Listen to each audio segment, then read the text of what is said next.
Hi everyone. Welcome to the webinar Teaching Policing During a Time of Change, Classroom Discussions on Race, Gender, and Reform with Carol Archbold, Carol Huynh, and Thomas Moroza. My name is Jill Ragusa and I'm the Field Marketer for Criminal Justice at Sage Publishing. Let me begin by introducing you to our speakers. Carol Archbold teaches and is chair at North Dakota State University in the Department of Criminal Justice in Fargo, North Dakota. Her research interests include police accountability and liability, police misconduct, women in policing, and race issues in the criminal justice system. She has published articles in such peer-reviewed journals as Police Quarterly, Policing and International Journal of Police Strategies and Management, Journal of Criminal Justice, and Journal of Crime and Justice. She has multiple published books including Police Accountability, Risk Management, and Legal Advising, Women in Policing in America, Policing, a Text Reader, and the New World of Police Accountability, and her newest book, Policing the Essentials. Dr. Archbold has also worked with police agencies across the U.S. as they undergo changes associated with accountability. Carol Huynh is an assistant professor in the Department of Criminal Justice at North Carolina Central University. She earned her PhD in criminal justice and her master's degree in psychology from North Dakota State University. Her research interests include citizens' perception of the police and police services, police and race, and police accountability. In addition to having peer-reviewed articles published in psychology journals, Dr. Huynh has published articles in peer-reviewed criminal justice journals such as Social Science Journal, Journal of Crime and Criminal Justice, and Deviant Behavior. Thomas Moroza is assistant professor of criminal justice in the Department of Political Science at the University of South Dakota. He earned his PhD from North Dakota State University, and his dissertation examined the timeliness of police misconduct investigations. His research interests include topics in police accountability, perceptions of the police, and fear of crime. He has published peer-reviewed articles in Social Science Journal, Deviant Behavior, and Journal of Crime and Justice, and Policing, an international journal. This one-hour webinar will be recorded and archived for future viewing.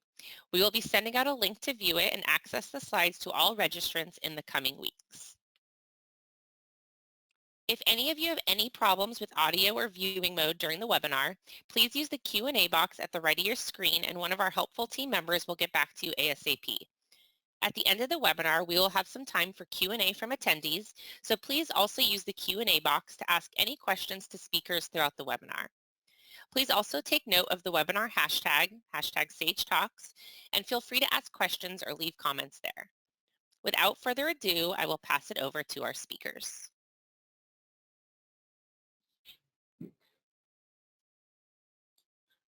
Good afternoon. I would like to thank everyone at SAGE for organizing and hosting this webinar.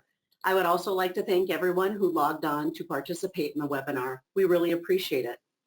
Today, we would like to talk about teaching policing courses during a time when American policing is experiencing changes both within and outside of police organizations. The demographics within police agencies are gradually changing over time, which means that there is greater racial and gender diversity among the ranks. In addition, highly publicized, sometimes negative interactions between police officers and community members have changed the nature of this relationship, as well as individual perceptions of the police. These changes have led to discussions in the classroom that are not always easy to navigate, especially when you have students who have a wide range of opinions and experiences involving the police. When I teach Introduction to Policing, I always begin the semester discussing the history of American policing. This seems to be a logical place to begin because it allows students to see how policing has evolved over time. I intentionally connect elements of the history of policing to some of the issues we see and hear about today. For example, I spend a great deal of time discussing slave patrols. I then ask students to discuss ways in which slave patrols could influence how people view the police today. This discussion can sometimes result in light bulb moments for some students and leads to additional questions for other students. My goal is to try to get students thinking and talking about how the past can influence people's perceptions of policing today. Next slide, please. Another topic that can be difficult to navigate in the classroom is police reform. This is a subject that some students are uncomfortable with because it requires them to scrutinize the actions of police officers. It's hard for some students to question the actions of the police because they may have parents, relatives, or friends who are police officers. So in a way, it personalizes this topic for some of them.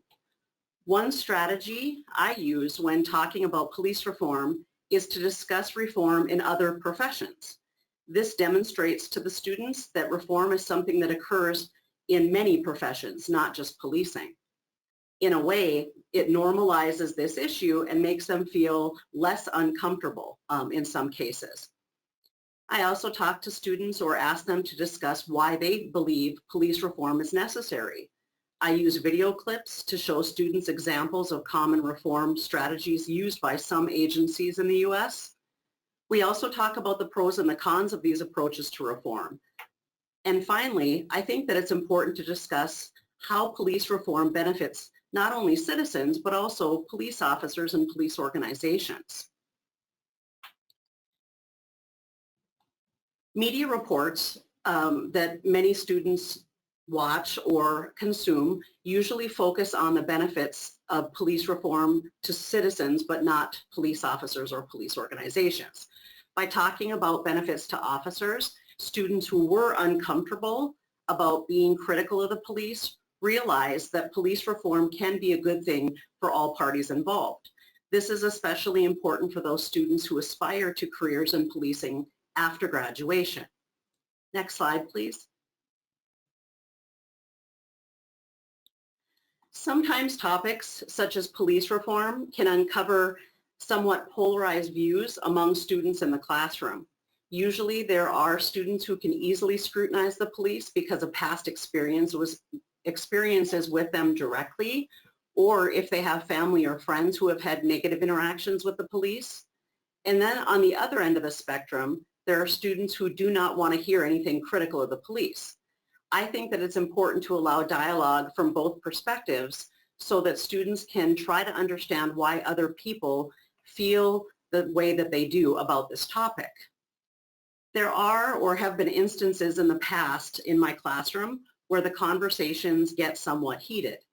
My job as the instructor is to interject so that things do not escalate. For example, if a student phrases something in a way that could be interpreted as offensive by somebody else, I will try to reword what they said without losing the content or the meaning so that other people can hear their perspective instead of hearing something that sounds somewhat offensive. It is a delicate balance of ensuring that both groups feel heard and challenging them to understand the perspectives that are different from their own. Another way to de-escalate is to ask questions about what the research says regarding the topic that's being discussed. By refocusing the discussion back to science, the situation can be somewhat diffused because it's no longer about personal opinions. It's about what the research says. If a student disagrees with the research, that can also lead to a discussion about how the study was conducted or if there were better ways to study this topic. The goal in my classroom is to keep the conversation going. When students stop talking about these issues, they no longer have the opportunity to learn from other people. Carol or Tom, do you have anything that you'd like to add about your experiences? Yeah, I can add. I was going to talk about it too, but I'll go ahead and just mention it now. So I've had, talking about, issues of race and the police, I've had students who, have their own perceptions about the police, and there can be strong opinions as well. One thing I will say is sometimes, like you mentioned, Dr. Archbold, that sometimes students, their thinking may be flawed, or, they bring their personal biases into the conversation. And so that can be problematic, especially with, social media can be a blessing and a curse, right? People get a lot of their information from TV, but also social media. So I think it's really important to kind of bring in the research, the literature, and kind of not necessarily dismiss the students' statements, but have them elaborate, but then also help them connect what they said to what the research says and see where is that discrepancy and help them understand, okay, how can we go about continuing the conversation, but in a more kind of academic setting. Yeah, I think you both hit it on the nose with what you said. I take a similar approach. I always try to balance the students' personal experiences with the police, their vicarious experiences with the police, with complementing, what the research says about experiences with the police and reform. So yeah, I see my job similarly as a facilitator, making sure it doesn't go in out of bounds as far as respect goes. So yeah, that's what I have to add on that. Okay, great, thanks. I know that, Carol, you were going to, I might turn it over to you now, you were going to talk about some of the issues with regard to race and perceptions of the police. Yep. So first of all, thank you everyone for joining us today. So I am going to be talking about how to be mindful of your audience when discussing issues of race, perceptions of the police, and police-citizen interaction. And so I know when it comes to conversations about race, and especially as it relates to the police, it can be a little uncomfortable because people do have really strong feelings and, their opinions about the police, whether it be a result of their own personal interactions with the police or like, Dr. Merle's was saying, their vicarious experiences, hearing stories from people that they may know. But as uncomfortable as they may be, I think conversations involving race and the police, it's just something that you just can't ignore. And especially not after, last spring, specifically May 25th, when the killing of George Floyd. And so we would be doing a disservice to students if we do not incorporate a lot of these discussions about race and kind of take it, just dive right in and into the conversations involving race and the police. And the literature tells us that, people's views of the police are shaped by several factors. So, and like the book discusses, demographic characteristics, gender, race, ethnicity, age, even things like immigrant status, neighborhood context, and again, police contact, all of those things, factors, can shape people's views. So not only are we presenting these information to students, but as instructors, I think that we also need to consider people's background when we are walking into the classroom. And so knowing our audience can really help instructors communicate with their students more effectively, I think. And so, for instance, something you might want to consider is who is your audience, or what are their backgrounds. One thing that I can share with you guys is, so North Carolina Central University is an HBCU, and so there was an instance where we had a guest lecture. I believe it was on a topic of methods, and this person was giving examples, trying to help students understand the concepts. But at the very end, after the guest lecturer left, one of the comments made by the students really stood out to me. The student said, well, did this lecturer not realize that this is an HBCU and that we're Black? And so that kind of really struck a chord with me, because it's really important to know who your audience is when you are discussing certain, especially with policing, race and policing, because you want to be able to give examples or talk about current events that are relevant to students, so that way it can better help them connect with the material. So some things you might also want to consider is, your campus. Is it a PWI? Is it an HBCU, or even an HSI, Hispanic Serving Institution? And then also community college as well, where you have more of your non-traditional students. And another example I can give is, I've taught in a classroom where, the majority, the makeup of the audience are Black students. And I also taught in a environment, or in a classroom where the students were mostly police officers. And so how I approach, this conversation about perceptions of the police and police-citizen interaction really changes depending on the classroom that I'm walking into. So again, ultimately, I think the goal is to approach these topics in a way that will grab the audience's attention.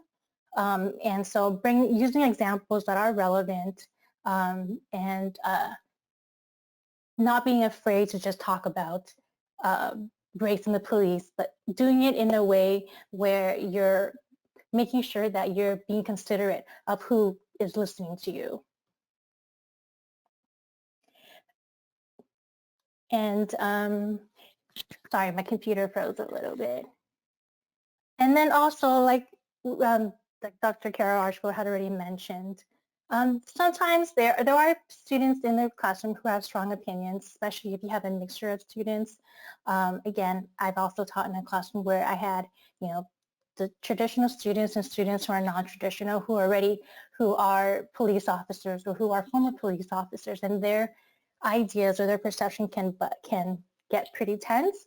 And so as the instructor, the goal is to not shut anybody down. I think it's important to get the conversation going, but just doing it in a way where we want to remind people to be respectful of each other, and the goal is to learn about each other's perceptions and then understanding why, to kind of help students kind of see the bigger picture. Next slide. And then in keeping your audience in mind, I do want to jump into talking about why it is important that gender and racial diversity be integrated into basically all discussions about the police. And this goes back to the history of policing, where women's title went from, police matron to policewoman, and then eventually police officers. And then also, there are hiring standards that may put women at a disadvantage. And so by talking about gender and racial diversity within police agencies, going way back to the history, it can kind of help students better understand the problems that continue to exist within police organizations.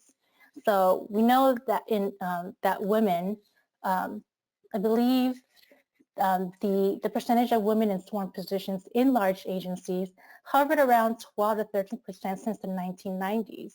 And so one thing I'll ask students is, well, why do you think that is the case? What could help explain this low percentage of women in law enforcement, and let alone in supervisory roles? And then same thing with the lack of diversity within police departments. So for example, the Fontana Police Department in California, I believe people of color accounted for about 25 to 26% of the department, or the department's police force, even though they represented approximately like 85 to 86% of the residents living in that community. So again, giving these examples and asking students, why do you think that may be the case, can really get them thinking and understanding, okay, so now I see what are some of the issues that are going on within police departments. And it can also help them understand why things like diversity training, targeted recruitment of women and racial minorities are important. And then also why it's also important to kind of focus on changing the hiring standards. And another question I like to ask students when I'm talking about gender and racial diversity within police agency is, asking them, well, why do you think people want to or not want to become police officers?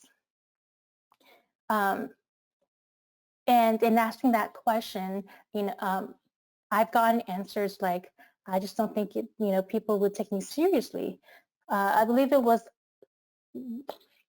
one of my students who actually had made that comment. When I had posed that question, she said, I just don't think that the police, like my fellow officers, if I were to join the police force, will take me seriously because I'm a woman.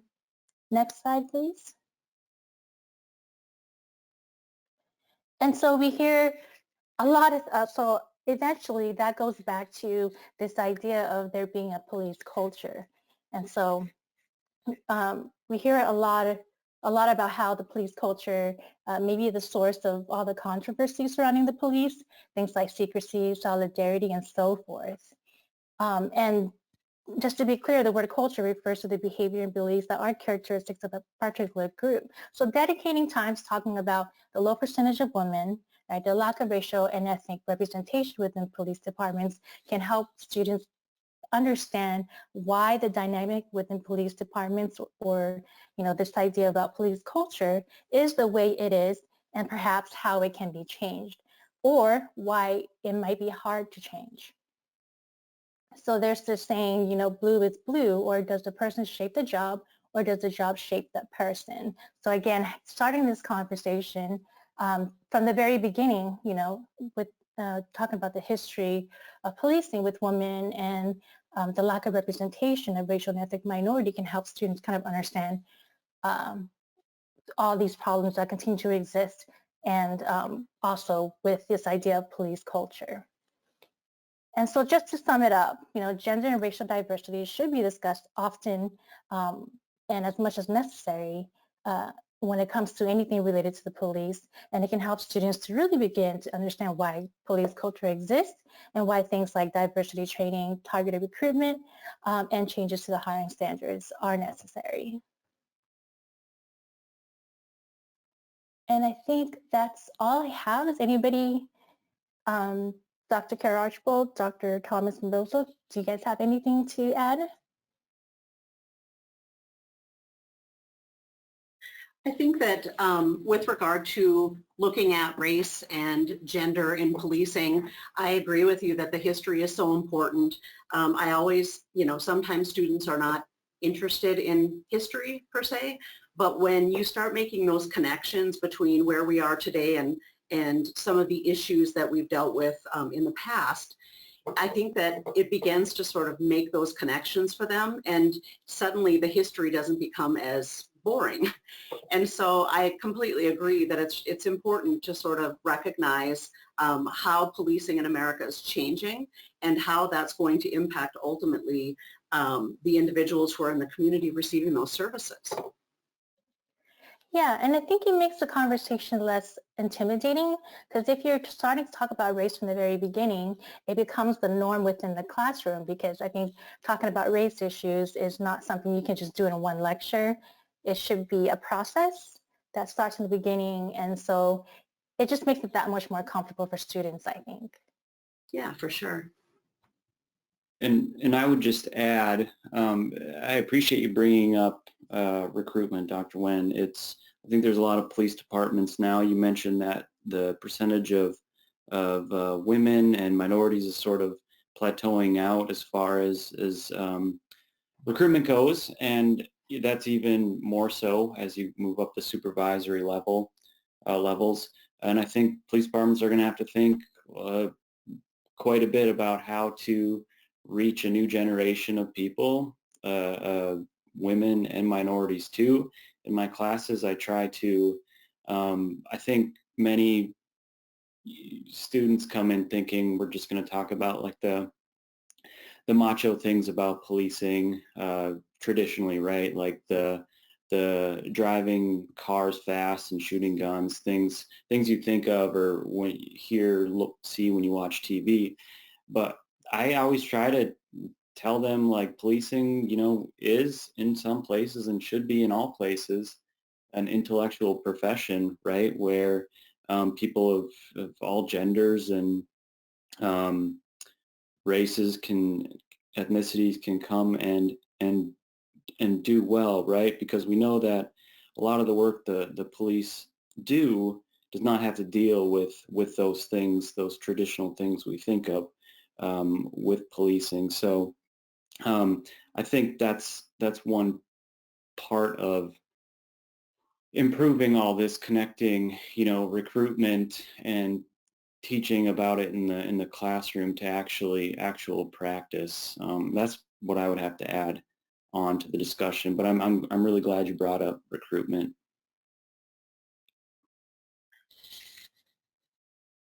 Yeah, and I thank you for that. And also, it's especially if it's criminal justice course, we wouldn't, we would expect some students to want to go into the profession. And it's interesting because I brought up the example of one of my former students who had mentioned, well, I just don't think they'll take me seriously. But I've also had students who had responded and said, well, I plan to go on a police force, and these are the things that I'm not afraid of, that there's that challenge. So I think talking about gender and, the lack of racial diversity really gives them that full picture of even students who are looking to enter that profession, because now they know what to expect going in, and perhaps it can help them kind of better, be better prepared when they do enter the academy. Great. And I think now I talk a little bit about discussions on police effectiveness. I do share my colleagues' sentiments about being grateful to Sage and all the attendees at the webinar to have us talk about how we do things in our classroom and connecting it to the book we spent some time on. So we all do appreciate that. So as far as research goes, I'm glad Dr. Archbold had brought it up earlier. We can always look to see what the research says on certain topics. However, research can be difficult because it's not always presented in a digestible way to undergraduate students especially, right? So think about the journal articles you've read recently and how technical they can become. So throwing research at students is sort of a delicate balance, right? So as far as police effectiveness goes, I know research is important to all topics of policing, but as far as police effectiveness goes, in my classroom, I like to address it in baby steps, basically. I first like to talk about outcomes the police are interested in as far as police effectiveness. So we know that they're responsible. We look at the crime rate, right, traditionally. But I like to establish or reestablish with the students that quality of life issues are also important.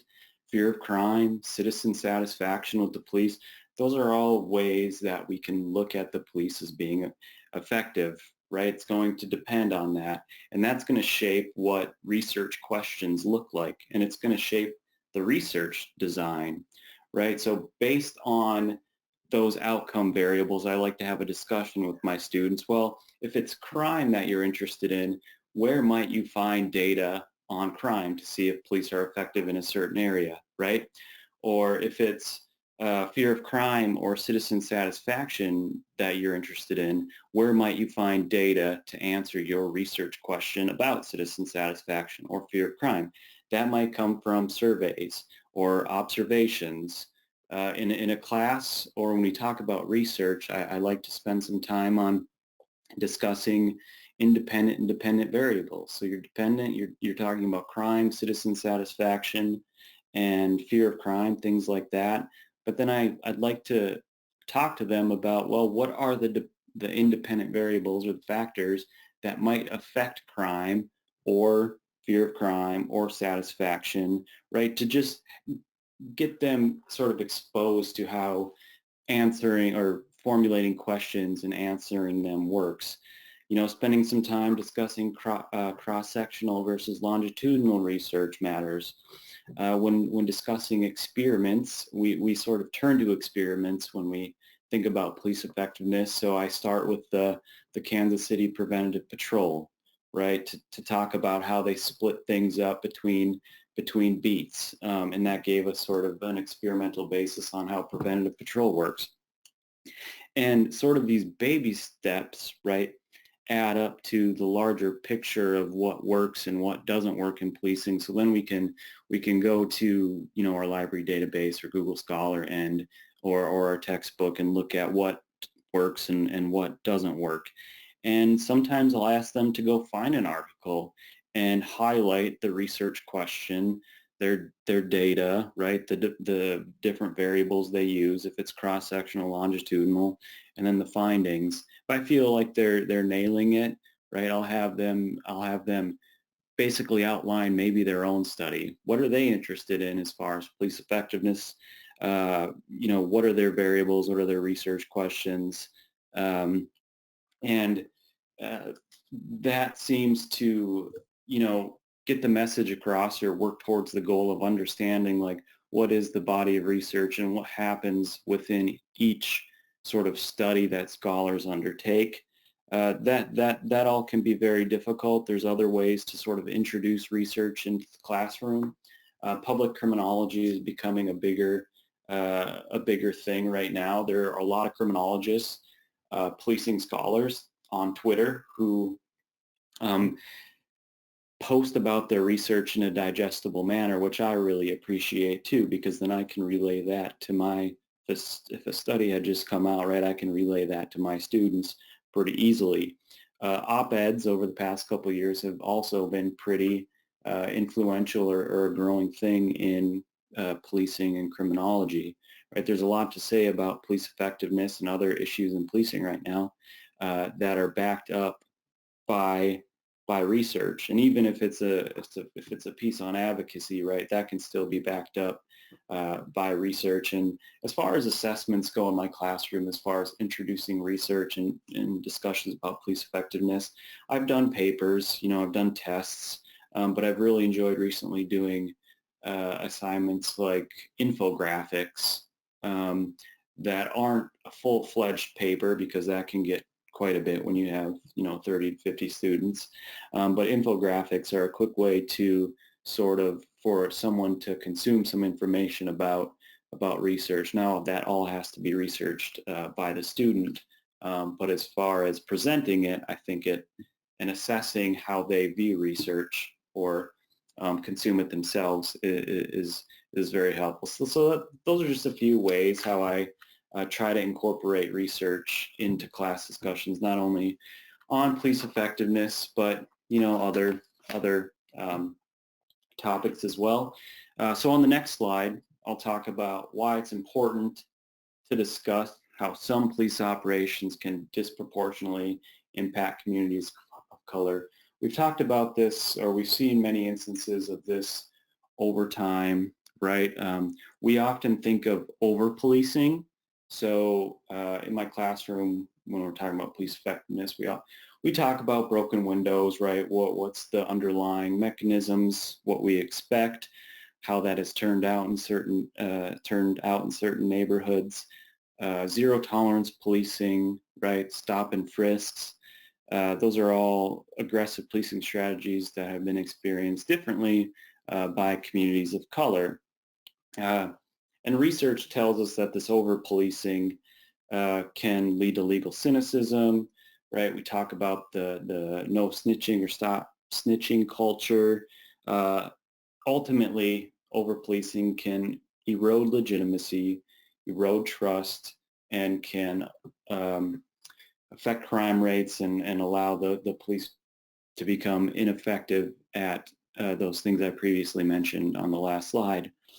But I think it's a little more nuanced, and I try to address this in my classes. It's not only over-policing, but it's under-policing that can be harmful as well. Over-policing and under-policing, policing that is not effective in neighborhoods or withdrawing from neighborhoods, right? That can still affect daily life for both kids and adults.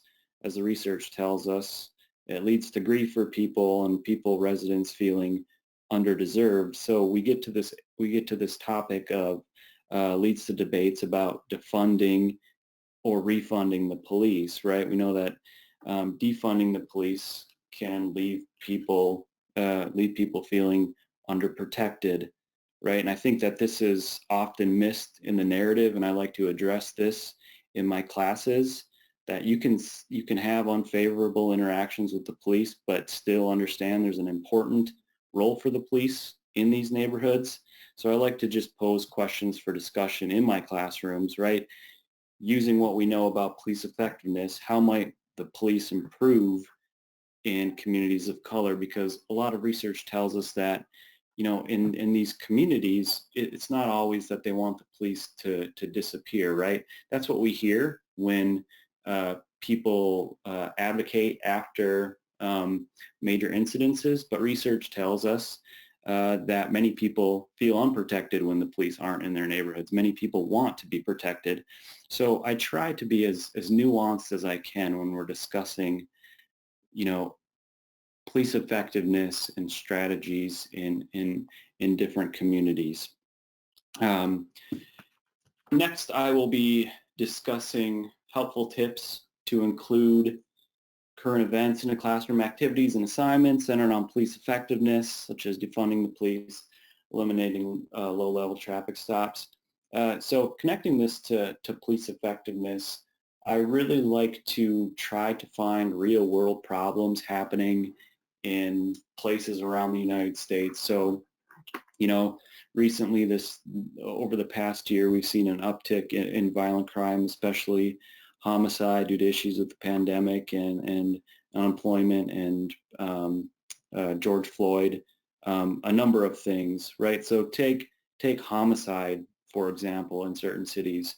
We look at the research, you know, we can sort of tell that homicide can be clustered in cities and specific people are responsible for homicides, right? So I like to ask my students, well, if you lived in a city or you were a police administrator and an executive in a city and you were confronted with an uptick in homicides, how would you approach it using the problem-oriented strategy, right? So at that point, we would have already talked about the SARA model, scanning, analysis, response, and assessment. So I would ask my students to walk through those things, what they think is the underlying cause of homicides in any city or a fictional city, and then coming up with a response to sort of look at what is the root cause of these homicides, and then putting together an innovative response and assessing that afterwards to see if it worked.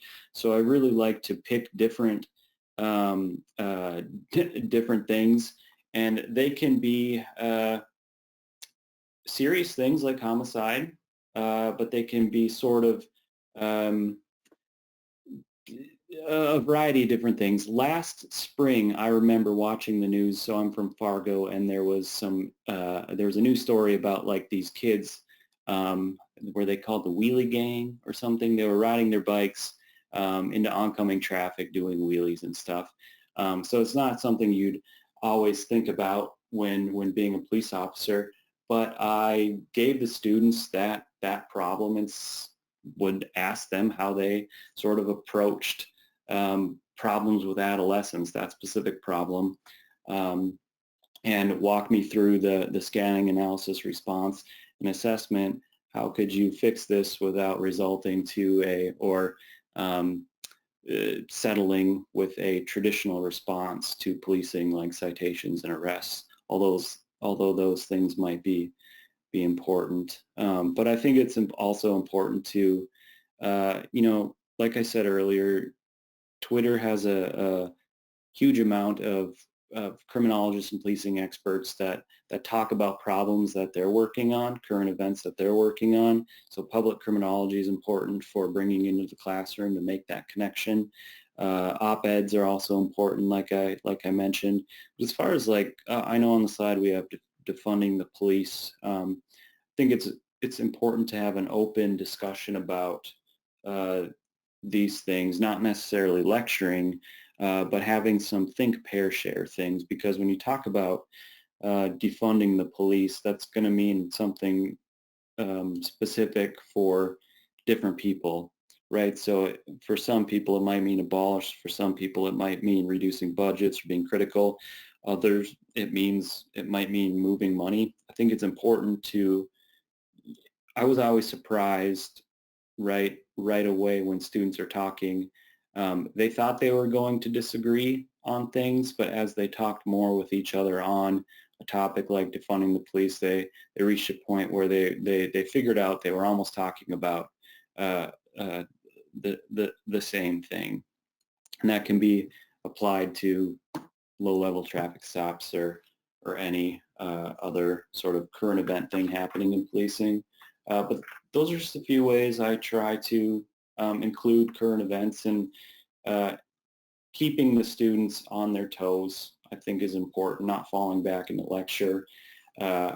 Innovative assignments help with that, things that they're not expecting to do when they arrive to the classroom. I found very rewarding. That's all I have. Great, thank you so much. Carol or Carol, anything to add? Otherwise, we will move on to questions. No, I just want to say I think it's a great idea to have students kind of turn to Twitter to learn about the research, like Dr. Mercer was saying, because it's being presented by the researchers in a way where it's easily understandable or digestible, and that could be like a starting point, especially, like you mentioned, taking baby steps to approaching research can make it so that it's less scary when you do present them with the actual articles. So definitely, I think that's a great idea. Yeah, I agree with that. I know that social media is a big part of the current generation's lives, and when they are criminal justice majors, if they can find content on platforms such as Twitter, it's very helpful, especially if they can share that information in a classroom setting using that platform. Yeah, so I agree with that. Great. Awesome. Well, thank you so much to our speakers for that informative presentation. I do want to mention you can find more about their brand new book, Policing the Essentials, on sagepub.com. It will also be in a follow-up email if you're interested in learning more about it. But we will move along to questions. There have been some questions that have come through the question box, but please feel free to continue to ask questions as our speakers are answering them. So let me quickly pull up. Okay, the first question, and any speaker feel free to jump in to answer the question. Is it important to remain neutral? Yeah, I definitely agree with that. I say that because I recently had a situation in my Intro to Policing class, actually it was last week, where one of my students raised her hand and said that she had sort of a heated argument with someone who was a friend of hers that was upset that she was going to become a police officer in the future. The person who was her friend didn't like that idea because he had very negative views of the police. And she asked me, and this was just sort of off the cuff, how do you deal with that? And, when it comes to situations where you have a wide variation of opinion, and as I mentioned to her, I think it's important to listen to why others have a different view. And it's really important to get people to really think about why they feel a certain way. And then equally as important, get them to think about why others may view things differently. And so in the classroom, it's always something that I keep in the back of my mind from the very first day of class to the very last day of class, that my job is to be in front of the classroom facilitating discussions about what the research says. It has nothing to do with personal opinions of mine or anyone else. It's really about the science. And so I completely agree that it is important to be neutral. But having said that too, I also think that all perspectives, and there are always different perspectives in the classroom, all perspectives should be discussed because people learn from those differences and from other people.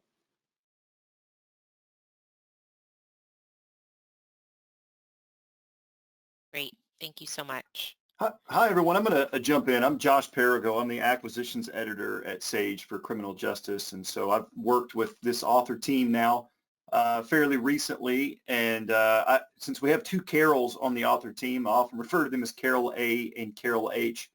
But really, this question's for any of you. But Carol H., you mentioned having students that were serious about becoming police officers and worrying about, I may not be taken too seriously.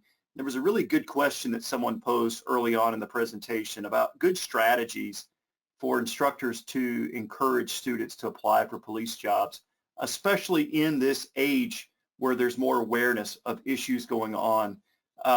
So I wanted to ask the three of you really, are there things that you've experienced where, good strategies to talk about becoming a police officer, the application of that, when you have people coming into the classroom that are really, very aware of the issues that we have and want to do something about it? Do you feel that it's sort of a responsibility of instructors at the intro level to sort of take that passion about doing something about the issues that we see going on in our society and turning that into something students can do in the job market?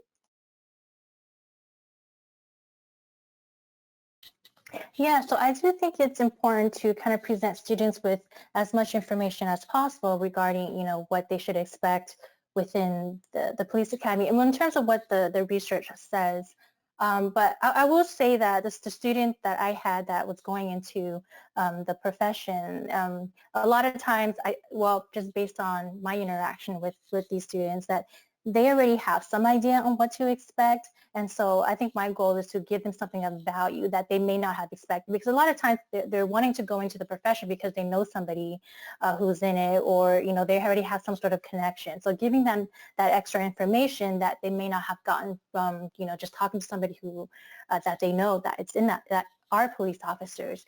To me, I think that's really important.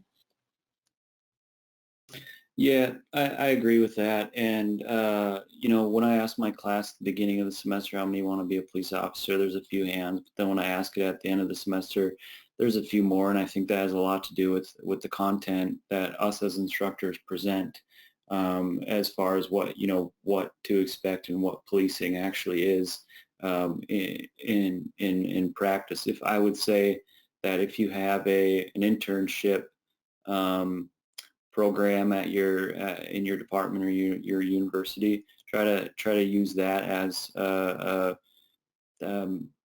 launching point for students. I found that to work okay for students to work with a agency for a summer, and then they find out if they do or do not want to do it.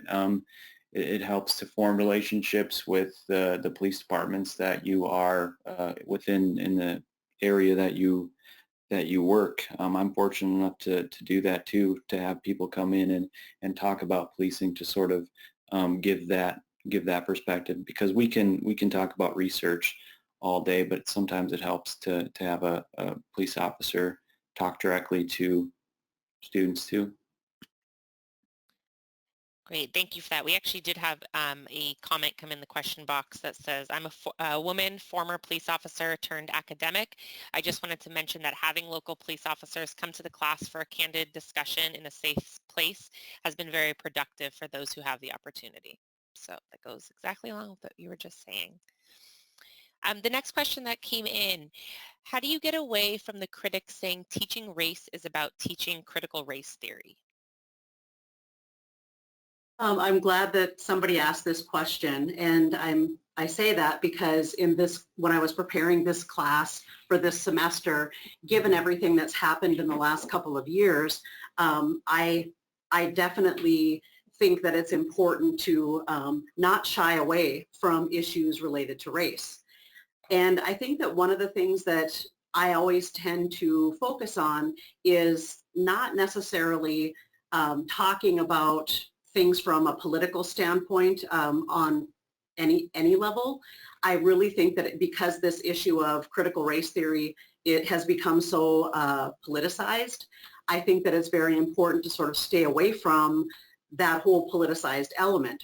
Having said that, though, I do believe that it's really important, and it's a very critical part of criminal justice in general, but policing in particular, that races continue to be discussed in various capacities. Next semester, I'm going to be teaching a class on gender, race, and ethnicity in the CJ system, and I'm currently prepping that class. And I am fully expecting that the issue of critical race theory will be brought up, and I'm already thinking about ways and talking with colleagues across the country that teach similar classes about ways to turn those questions and comments into a productive discussion focused on race instead of focusing on the politicized element of it. So yeah, I think that it's a topic that comes up, and I'm fully expecting that it will continue to come up because it's, they're hearing about it on social media and the news.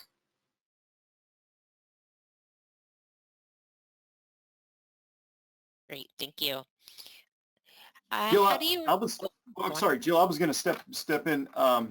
One question that came up was one instructor mentioned students asking you, what's your personal opinion about a case or an incident? And this kind of goes along with a lot of discussions and questions we've seen from instructors over webinars that we've had really the entire summer. of how to remove yourself a little bit from discussions, how to have healthy discussions and have them not escalate to a me versus you, that sort of thing, because we've seen that take place in other incidents. What are some things that you do before starting a discussion? Are there ways that you can maybe anticipate the types of opinions that you'll have out of your students as you begin the semester? And are there ways that you really measure what your personal opinion is before you start having these discussions? Yeah, so I'll kick this one off, I suppose. I try not to have like we've sort of focused on this whole webinar. It's important to think about the research, right, and what the research says.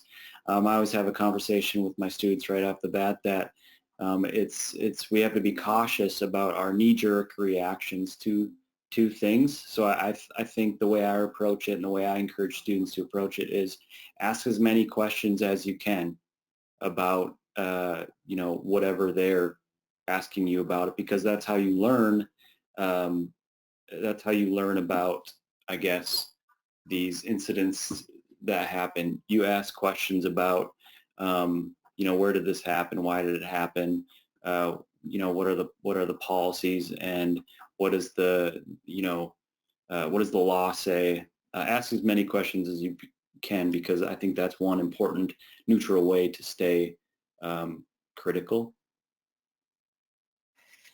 And I can add, I mean, I will share that I've had in the past a student who tried to, trying to get me to, admit, what side I'm on, or to kind of see where I stand on a certain top situation. And I always try to, first I like to set up ground rules, right? Be respectful of each other, use active listening, and respond only when it's appropriate or when you've been called on. And for the most part, students have been pretty good. And I always like to play devil's advocate, right? And I like to let them know that, this is about trying to understand everybody's perspective, trying to see the whole picture. So, I'll encourage them to share their perspective, but, don't try to, poke and prod somebody who made a comment that you disagree with. And sometimes I think it's hard for students to kind of see the other side. And so, they may have strong opinions. So I also like to play devil's advocate and ask them, well, have you thought about this? Or have you put yourself in this person's shoe? How would you have responded to a certain situation? And so just doing things like that, I think, can really help facilitate the conversation, but also kind of, minimize whatever tension that may occur within the classroom. Last spring, I taught a media and crime class, and that was during the time when the George Floyd court trial was being televised and going on. And I watched the trial every day very closely. And my students, many of which who've taken other classes from me before, know that I'm very interested in accountability, liability, and misconduct. They always had questions about, well, what did you think about the testimony of this expert witness? Did you think that he was credible? And whenever I'm asked my opinion on anything, I always try to redirect it back to something that we've either discussed in class or have them step back and look at, okay, well, for example, what did the trainer say is the typical training that they receive for using neck restraints? And kind of trying to get them to really pick it apart and think about what is a rule, or what is a training, what do the policies say, and what did you see in the video, and how did the expert witness match up or not with that. And so last spring was really interesting in the sense that we ended up having many conversations about procedure and policy and training associated with use of force. And it ended up being a case where I think that they got a lot more out of the class than what they bargained for. And we were able to bring in that case, which I thought was really, really wonderful. It was a really great learning tool. And I know that there are law schools across the country. There's one in particular that created an entire class around the George Floyd case. And they were able to go through and sort of dissect testimony and approaches that were taken by both sides. And so you know, it is. It's one of those things where if they know that you're interested and that you have an expertise in an area, they're going to ask you, well, what is your opinion? And my general response to that is usually to turn it back around onto what it is we're talking about or studying in the class. But I will also too mention that it's always good to go back and look at what are the facts? What does the science say? Great. Thank you all for that. We have a question for Thomas. Could you speak more about how you utilize infographic assignments in your courses? Yeah, so that's a great question. In the past, I've used papers where they need to use, or like they need to sort of explore a topic that they're interested in and use like 8 to 10 citations and be 12 to 15 pages by the end of the semester. I'm sort of worn out and I have to grade, 35 papers. Well, last year, I've sort of lost track of time over this pandemic, about a year ago, we'll say, I decided to create an assignment that's called Reimagine Policing. So students would pick a topic that they're interested in, that they would like to see changed, whether it's got a lot of sort of diversity movements or use of force, police brutality. I was very happy with the wide variety of topics students picked, but I had them sort of talk about in their infographic, like what's the problem here? Why is diversity important, right? So start with like a statement about 12% of police officers are women, and that's a problem because ... right? So what are some ways?